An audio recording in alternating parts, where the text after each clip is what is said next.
coming.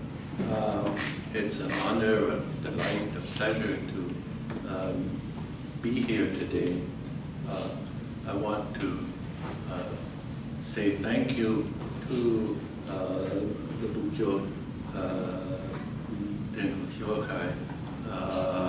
and also Ryukoku Daigaku, and also to the Seitai Buddhist Bunka Kenkyu Center, all of whom have gotten together to make this happen today. My apologies for speaking in English. You do not want to hear me speak this in Japanese, so we will do it in English. The title of the talk, as you can see, is The Portuguese Discovery of Buddhism and the Changing Identity of a Sri Lankan Tooth Red. As often happens, people putting on lectures want to have a title before the lecture is actually written. So actually a better title for this lecture would have been to reverse it and say the changing identity of Sri Lankan tooth relic and the Portuguese discovery of Buddhism, since I'll take those topics in that order. In 2004, I wrote a book dealing with Indian Buddhist traditions about relics of the Buddha. But the book we are discussing today is about how Western non-Buddhists first encountered and viewed Sri Lankan tooth relics in South Asia, beginning in the 16th century. So it's a relatively late in terms of Buddhist study. The book is in two parts. At the Numata Award Symposium at the University of California in Berkeley, almost exactly 1 year ago, I spoke about part 2 of the book, which deals with British colonial attitudes towards a very famous Sri Lankan tooth relic of the Buddha, one that is housed in the Temple of the Tooth, Dalada Maligawa, in Kandy, in the center of the island. And just to show a few slides, this is the Temple of the Tooth in Kandy. This is the Dagoba in which the tooth is contained in the temple. And once a year there is a thing called the Esa Perahera, a great parading of the tooth back on elephant back through the streets of Kandy, which is both a religious and a tourist occasion, I would say. We can perhaps talk about this Kandy tooth later on during the discussion period.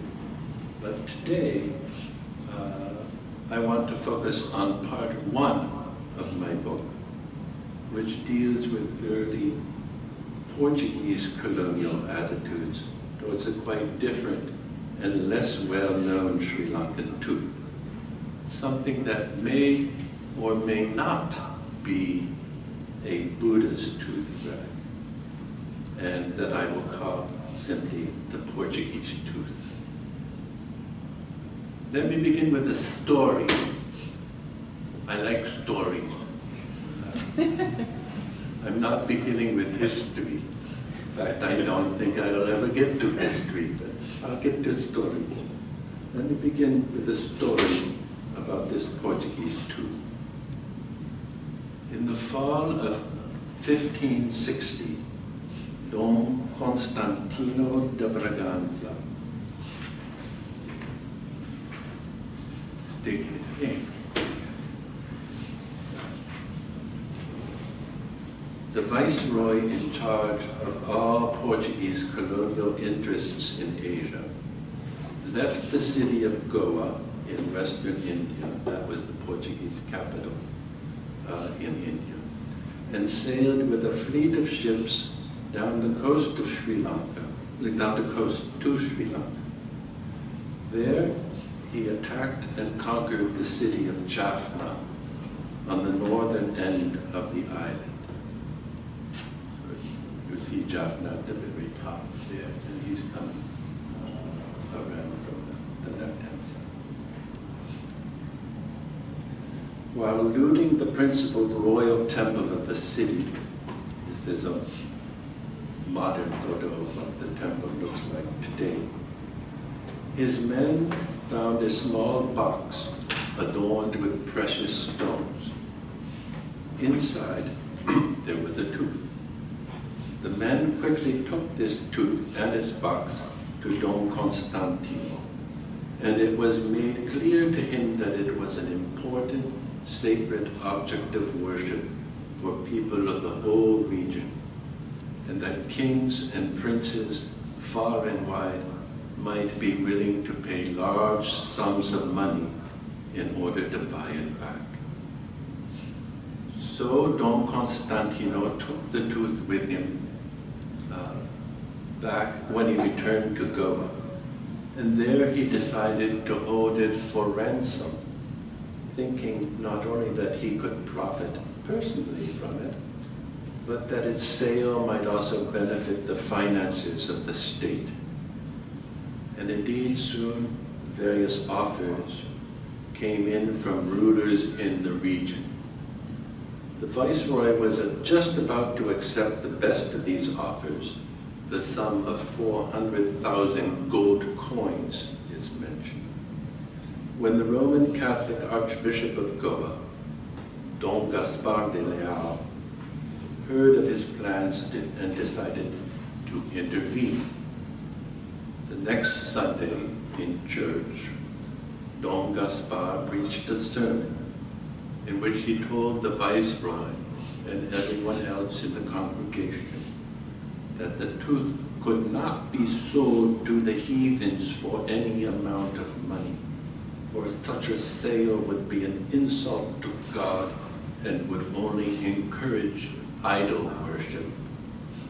The tooth, therefore, must be destroyed. Don Constantino was hoping to make a lot of money off this tooth, and all of a sudden the church says, destroy it.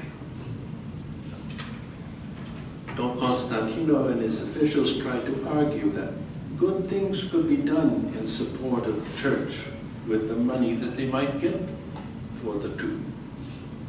But the Archbishop was unmoved. The tooth must be destroyed. And he reminded the Viceroy that before leaving Lisbon in Portugal, he, Don Constantino, had promised the Queen of Portugal that he would enforce the royal policy of iconoclasm, which dictated that all statues and images of heathen gods in Goa, whether in public places or in private homes, should be smashed and burned. Moreover, the Archbishop was backed up in his opinion by members of the much feared Portuguese Inquisition that was dedicated to rooting out heretics of all kinds and punishing, sometimes executing, those persons suspected of the slightest support of heathenism. So the Viceroy decided to agree with the Archbishop. And thus it happened that on a spring day in the year 1561, in an open space overlooking the Mandovi River in Goa, a somewhat strange ceremony took place.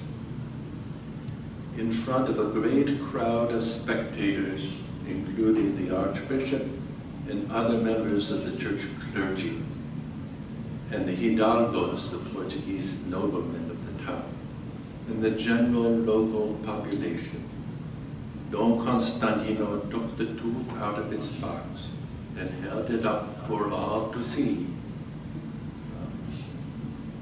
And he then placed it in a great bronze mortar and pounded it into pieces. He then took those pieces and he put them in a charcoal brazier, hibachi. And when they had been burnt by the fire, he threw the remaining ashes into the water of the river. So that's the story. 150 years later in Goa, a Portuguese Jesuit father, Francisco de Souza, called this act the greatest feat which the Portuguese ever accomplished.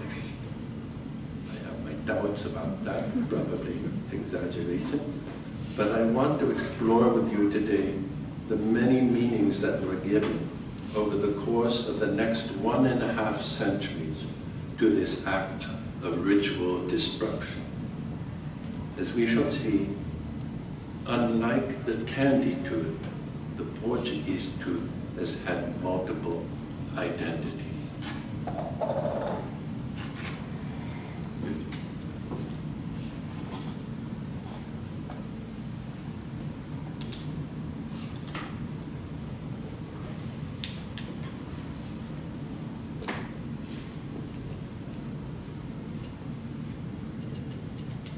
Many Buddhologists and historians of Sri Lanka are familiar with the story I just told you, and many have assumed that the tooth in question was a relic of the Buddha. That, however, is because they primarily know the story from a single source, the account of the official chronicler of the Portuguese Empire in Asia, Diogo de Couto, lived from 1540. It's not advanced.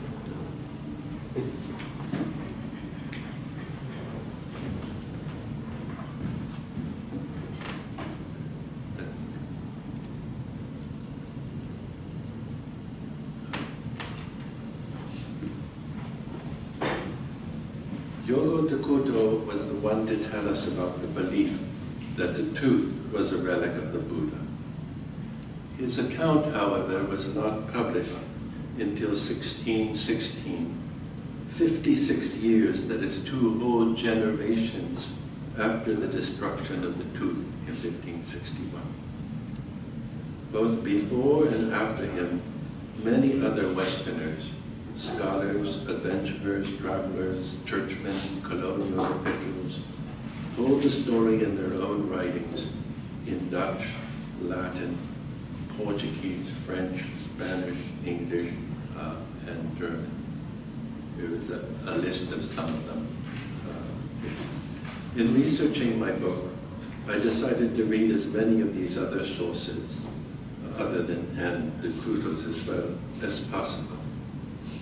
One of the things I discovered from this research is that the 5 storytellers who wrote their accounts before de Couto published his make no mention of the tooth as being a relic of the Buddha.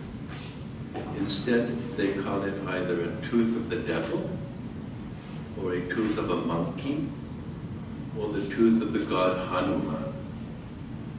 Let me examine each of these identities in turn before looking at the tooth as a tooth of the Buddha. So part 1 is a tooth of the devil. In the Portuguese accounts of the tooth's destruction, we are not actually told that the tooth was a tooth of the Buddha, or of a monkey, or of Hanuman. Instead, it is simply called an idol, a fetish, a vile object, or more theologically, a tooth of the devil, dente do diabo, or a relic of Satan, reliquia do demonio. There seems to have been no interest in whether it was a Buddhist, or a Hindu, or some other kind of devil. Its destruction by the Portuguese appears to have been intended to make a general point against non-Christian heathens and not to take aim at any particular religion. This is important because it contradicts the opinion of some later Sri Lankan and Western scholars who viewed the destruction of the tooth as an example of Portuguese antagonism towards Buddhism in particular.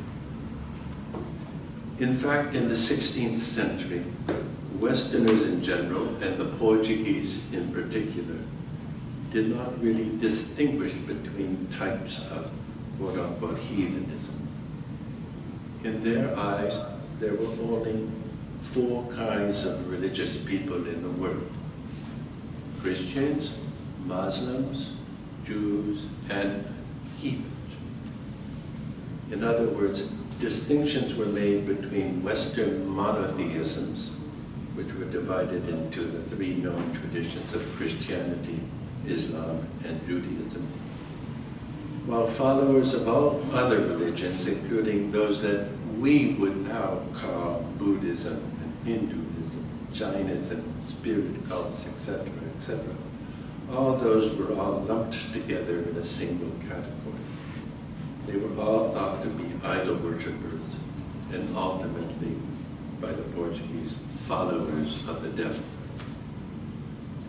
The Portuguese in India in the year 1561 saw themselves as engaged in a worldwide battle of good versus evil, God versus Satan, Roman Catholicism versus heathen idolatry. This worldview came from their certainty that theirs was the true and only valid religion, Catholicism. But it was also informed by an underlying fear of the devil and his tricky ways.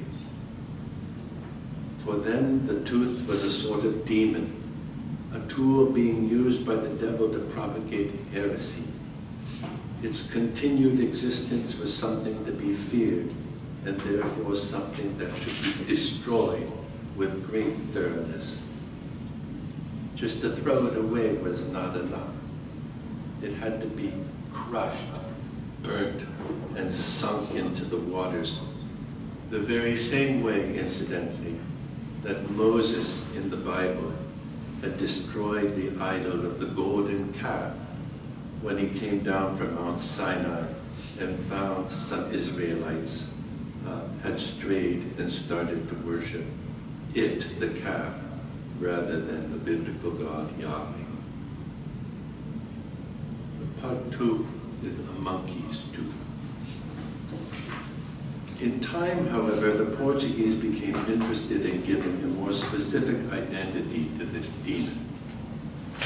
The oldest account I considered in my research was that of a Dutchman named Jan Huygen van Linschoten.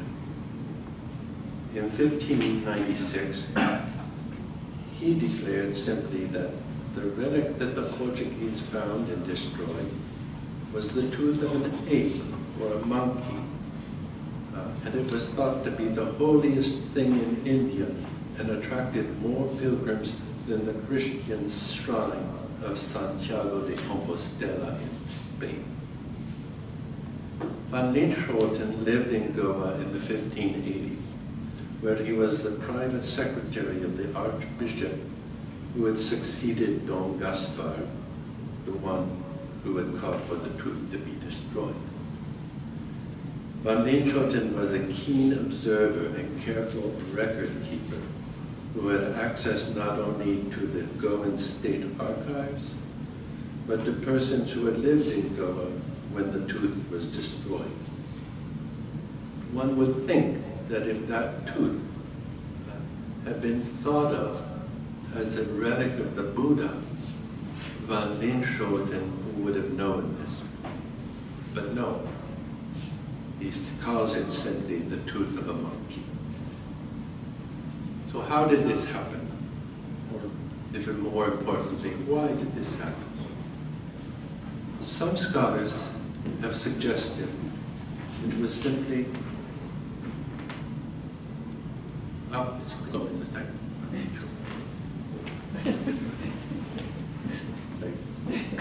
I left Linschoten ein.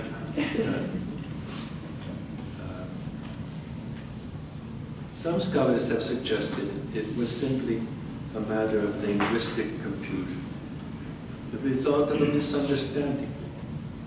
The Portuguese word for monkey, bugio, sounds somewhat like one of the Portuguese words for Buddha in the 16th century, Budio, or Budao.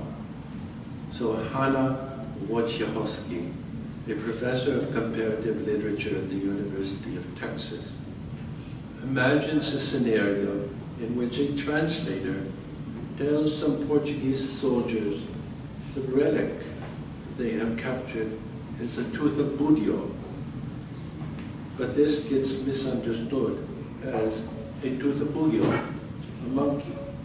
Simply put, the Buddha was lost in translation. This misunderstanding was then reinforced by the shape and the size of the tooth. We are not told what the tooth looked like, but if it was like other Buddhist tooth relics, or tooth relics in general, it was probably quite large and resembled not so much a human tooth as an animal's fang. The candy tooth relic is right in candy today. It's about the size of my finger. There are all kinds of explanations for that we'll go into later. More specifically, it may have resembled the tooth of a white or great langur monkey. The internet is wonderful.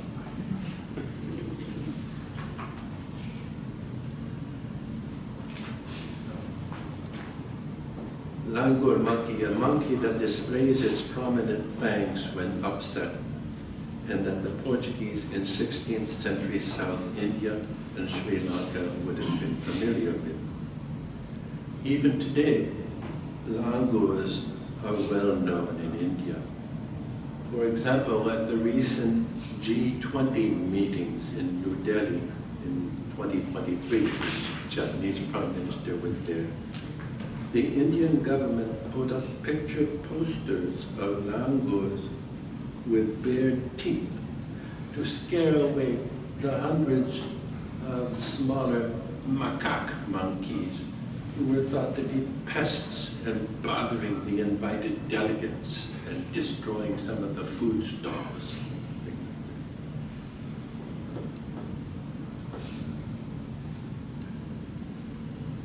Incidentally, at the Commonwealth Sports Games in Delhi in 2010, they did the same thing, but they used real langurs and not just cardboard cutout langurs to scare away the macaques. So langurs have teeth.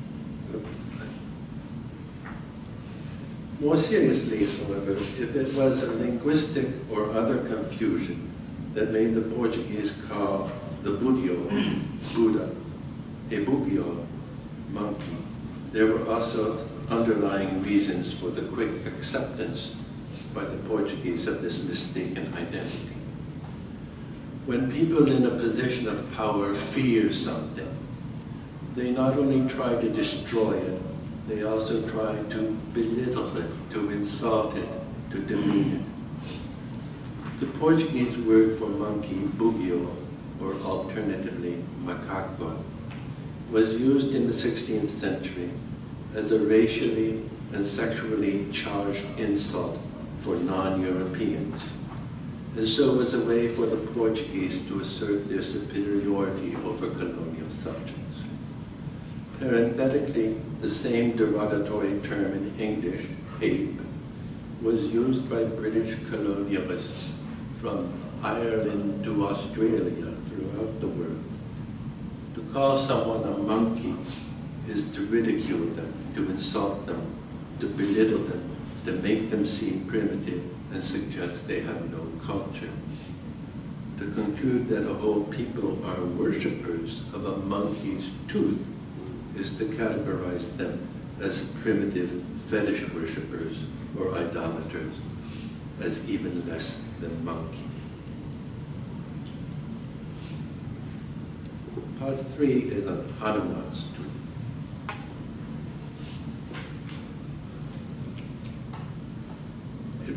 It was not long, however, before the Portuguese gave a more specific identity to the monkey whose tooth they had destroyed. Nicolas Pimenta, 1546 to 1613, a Jesuit missionary who had traveled throughout South and Southeast Asia, is the first to tell us in 1605 that the monkey's tooth that the Viceroy Don Constantino destroyed was actually a relic of the Hindu so-called monkey god Hanuman.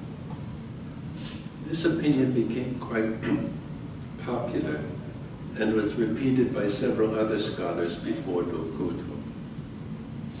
In the great Hindu epic, the Ramayana, Hanuman is a monkey-like figure with divine powers, who is famous for being an ardent devotee of Rama, an incarnation of the god Vishnu, and his wife, Sita. Here you see Hanuman's devotion indicated by opening his heart and showing Rama and Sita together in his heart. When Sita is kidnapped by Ravana, the demon king of Lanka, Rama sends Hanuman to the island to locate him. Hanuman then later helps Rama invade Sri Lanka in order to rescue her. He does this by building, along with his monkey army, a stone bridge across the Palk Straits from the tip of South India to the tip of the Jaffna Peninsula. Since that great stone bridge, known in the epic as the Rama Setu, Rama's Bridge, was obviously no longer to be seen in the 16th century. It's a mythic bridge, so it was only seen in mythology. The Portuguese accepted the version of the story that has Hanuman skipping across the Palk Straits and creating small islands or sandbars at each point where his feet came down. So instead of flying across, Hanuman just goes hop, hop, hop, hop, hop, hop, and every place a foot lands, there's a new island that comes up, or a sandbar. You can see the little islands, what's now called Islands Bridge. Ever since then, large ships have been unable to navigate the straits between India and Sri Lanka. In fact, when the Portuguese attacked Jaffna, they got to the shoals, the small islands there, and they had to leave their big sea-going karak vessels there and go in little boats across to get to Jaffna.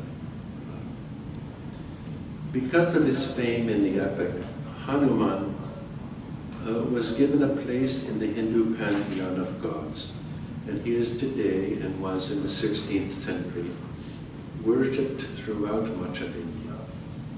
The cult of Hanuman had a flowering, especially in South India, in the early colonial period.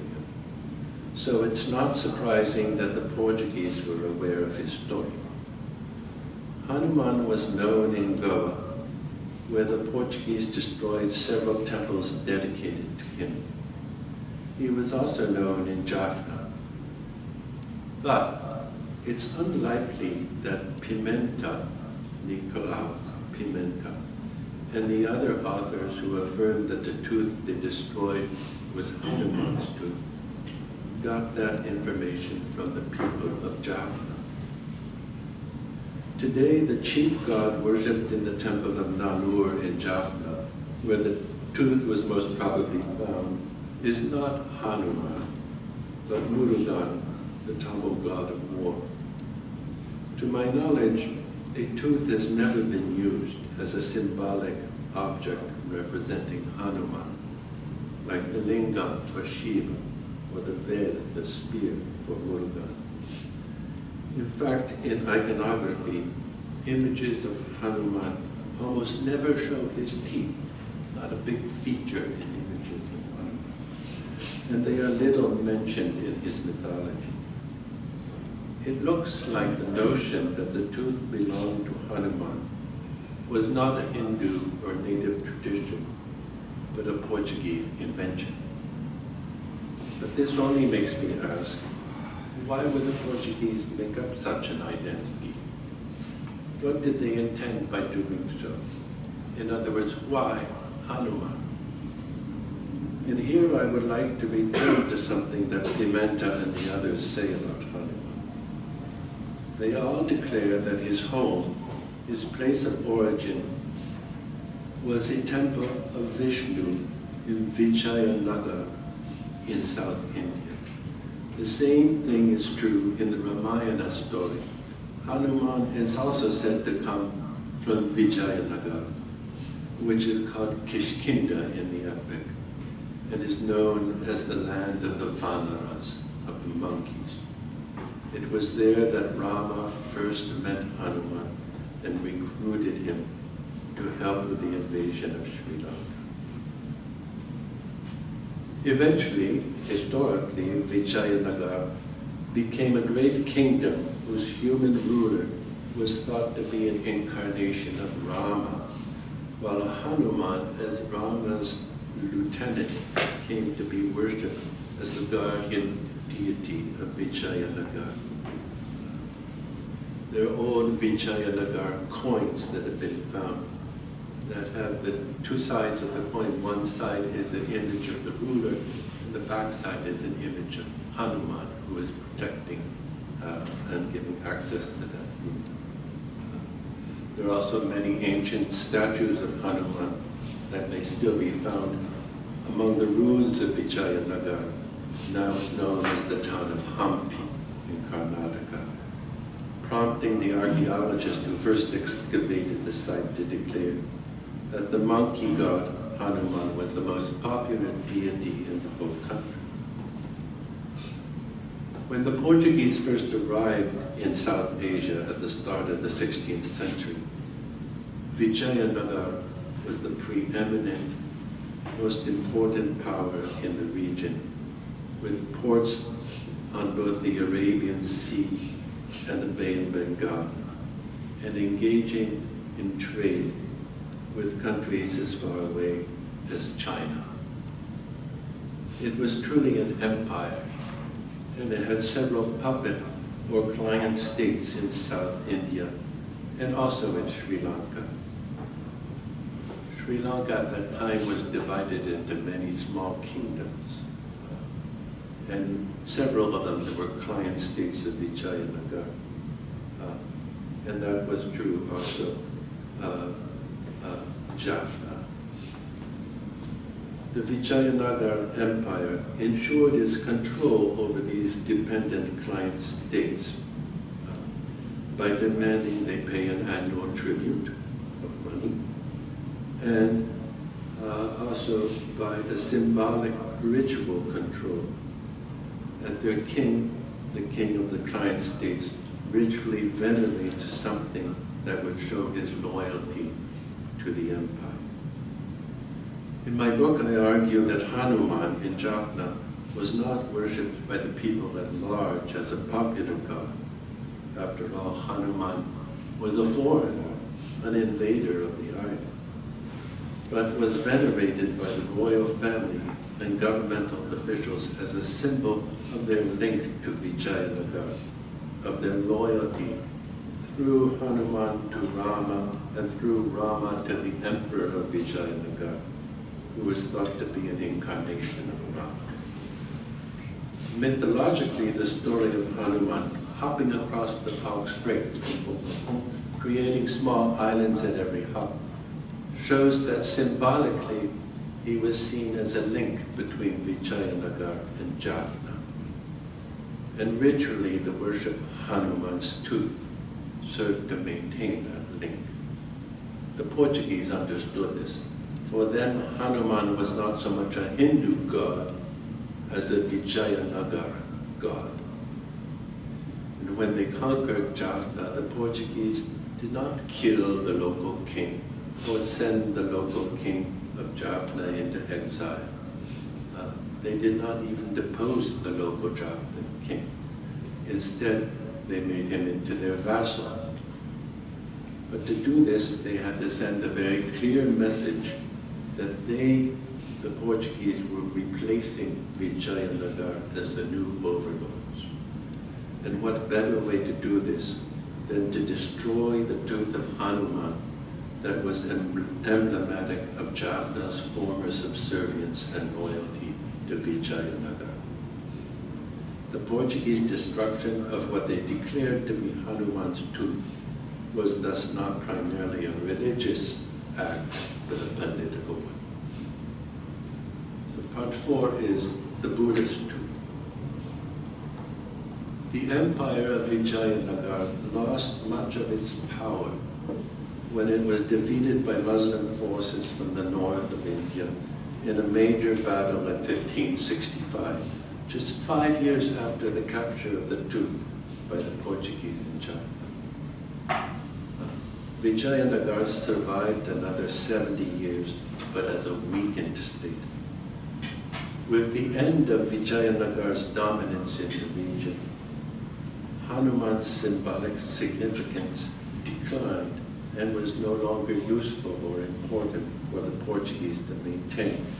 That it was no longer useful or important for the Portuguese to maintain that they had destroyed the tooth of the Vijayanagara monkey god.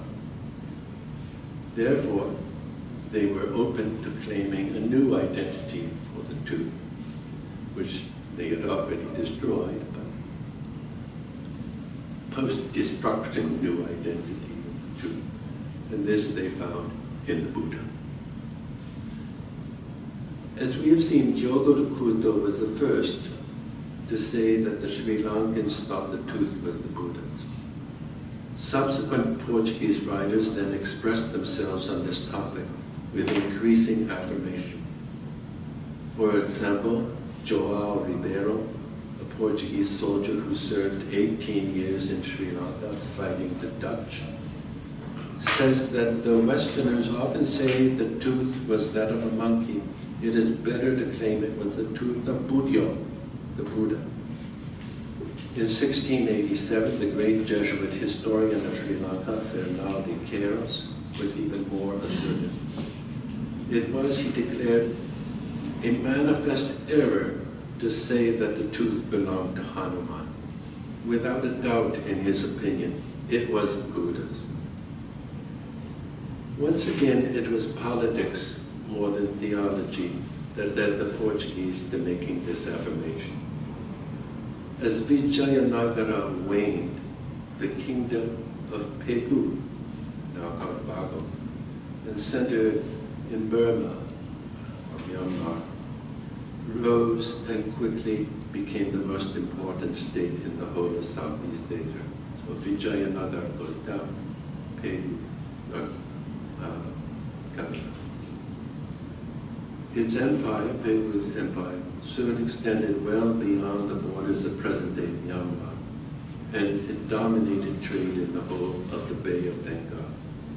And it was not long before the Portuguese saw Pegu as their main competitor for power in the region.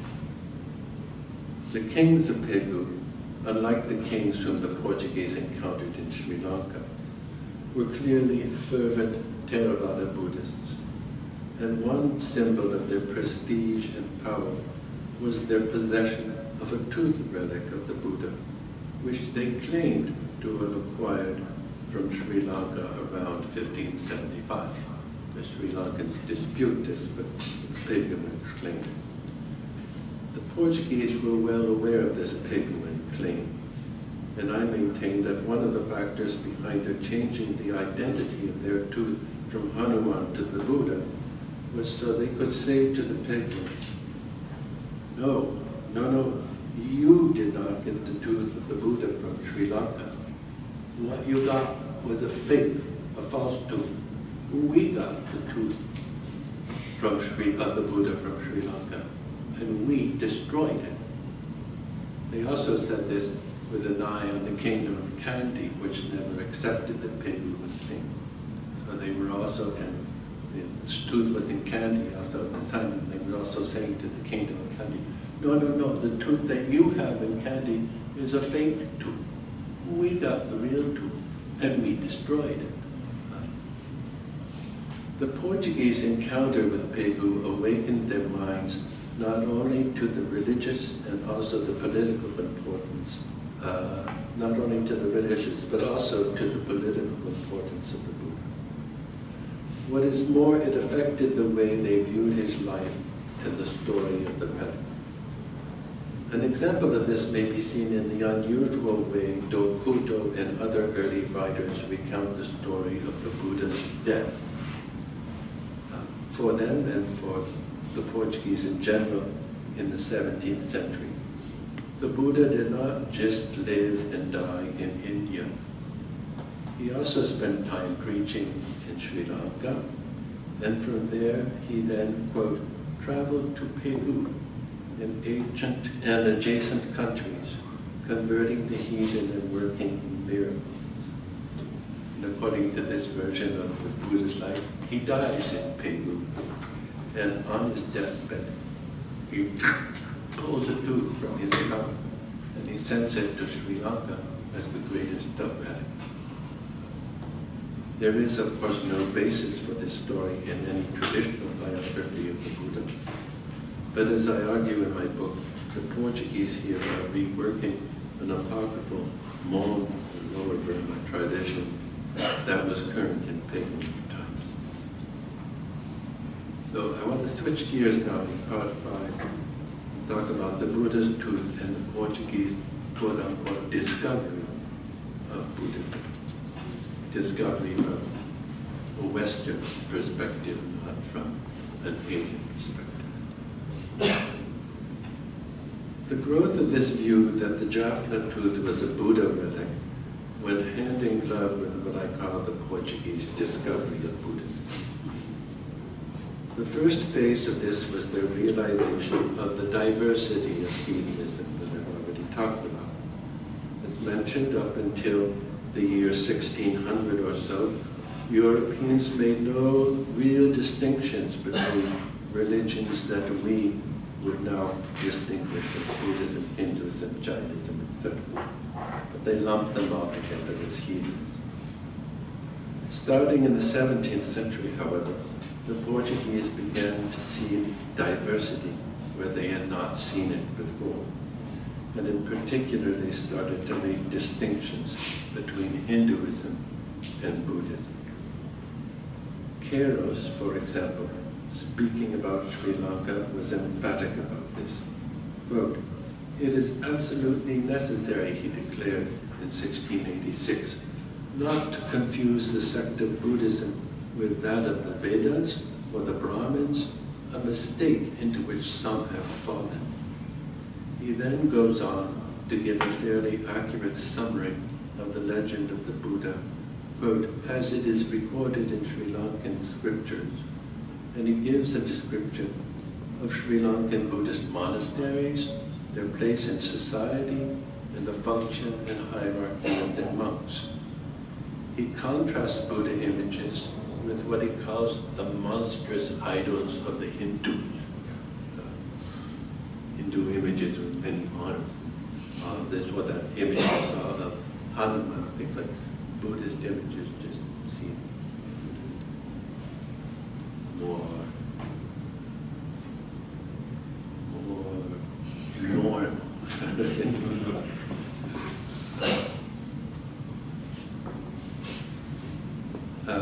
He contrasts Buddha images with what he calls the monstrous idols of the Hindus, and he describes favorably the rituals of devotees. They simply bow 3 times, repeating the words, Buddham Saranam Gacchami. In other words, Buddham Saranam Gacchami. I take refuge in the Buddha.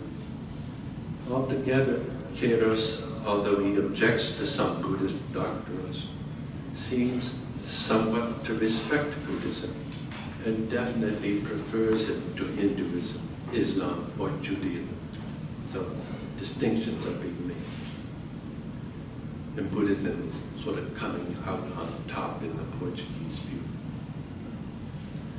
A second important factor in the growth of the Portuguese discovery of Buddhism as a distinct tradition was their realization of its pan-Asian nature. This started with Portuguese encounters with Pegu in other kingdoms in Southeast Asia, but it soon spread further to places such as China and Japan. And here again the work of Fernão Queiroz and the other Jesuits is important. For example, when Queiroz wanted to find out more about the Buddha, he simply wrote to his Jesuit colleague, Thomas Pereira, in China, who promptly obliged him by sending him a translated summary of an important Ming Dynasty biography of Shakyamuni. In this way, Queiroz was among the first, not the first, but among the first, to realize that although the Buddha was called by different names in different places, Buddha in Sri Lanka and Burma, Somanokodon in Siam, Fo in China, Shaka Nyorai in Japan. All these names referred to one and the same figure. Moreover, he came to be convinced that Buddhist monks in various regions, though called differently, all agreed in the essentials of their beliefs. Up until then, no one in the West had connected the Buddhism of South Asia to the Buddhism of East Asia. Interestingly, the tooth relic played a role in this realization.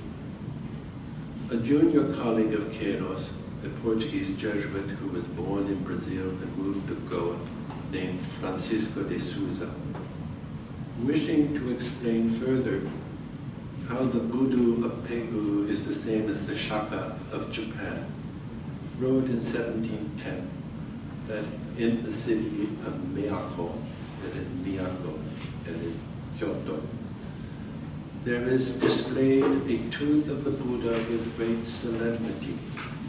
And when the people want to make it rain or have sunshine, they take the tooth out of the temple and expose it to the air, unquote.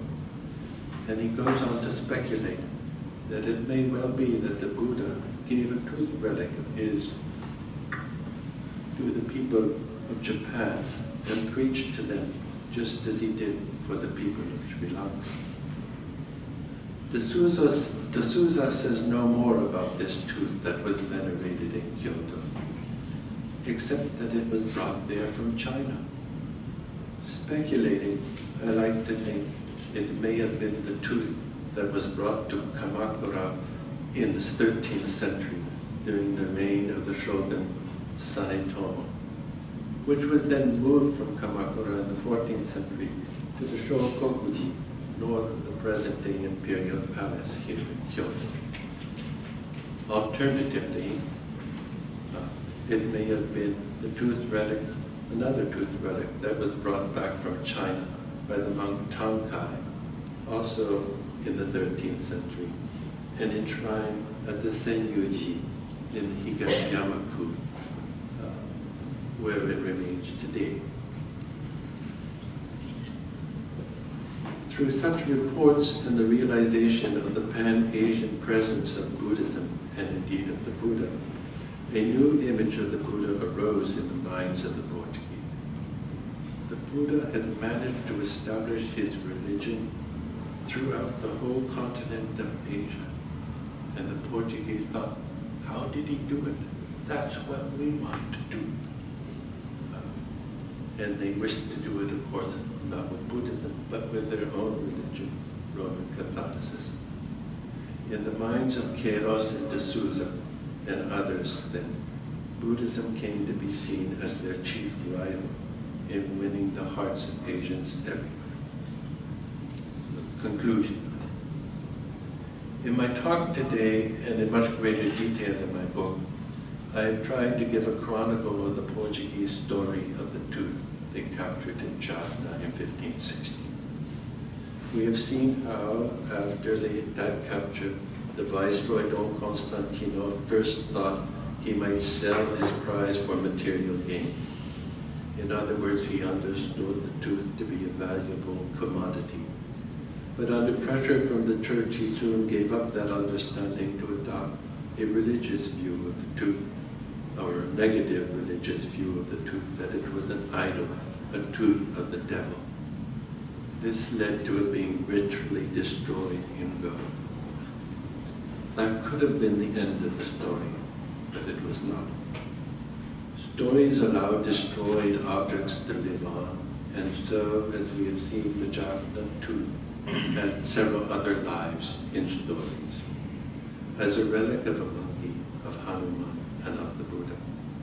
I've called these different identities, but they are, in a sense, like Buddhist Jataka tales, previous birth tales, narratives of different existences.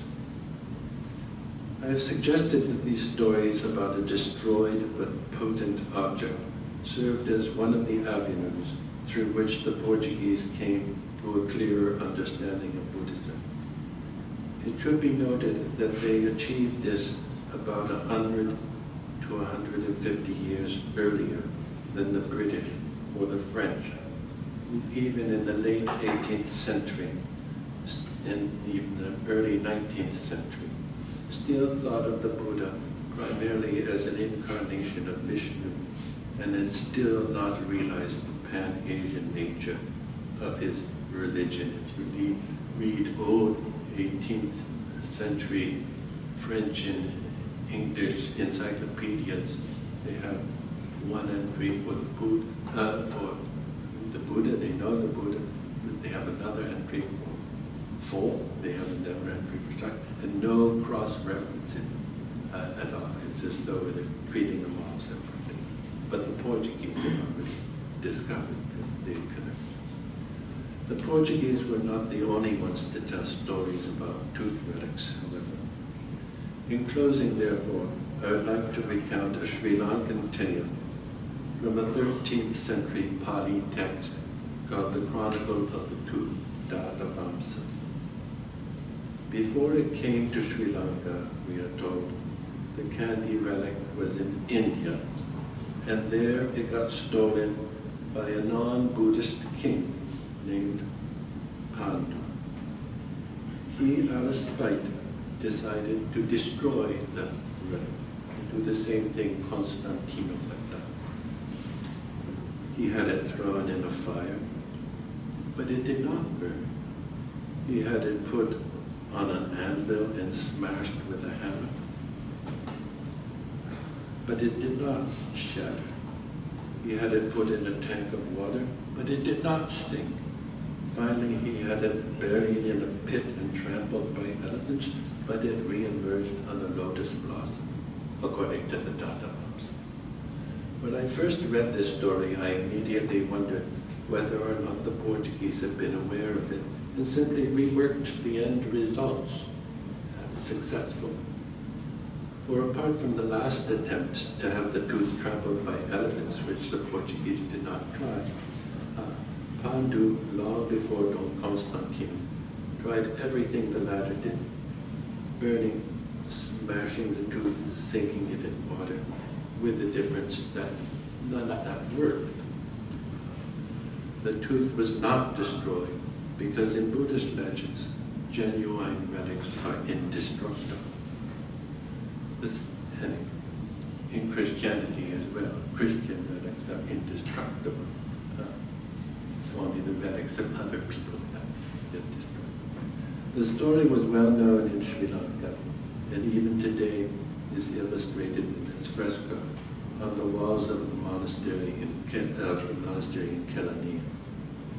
Thus, when Sri Lankans heard the Portuguese story about the destruction of the Buddha's tooth, quote unquote, in Goa, or when they read about it today, it was, or it is, easy for them not to believe it, for such a thing has been tried before and had not worked. Thank you very much.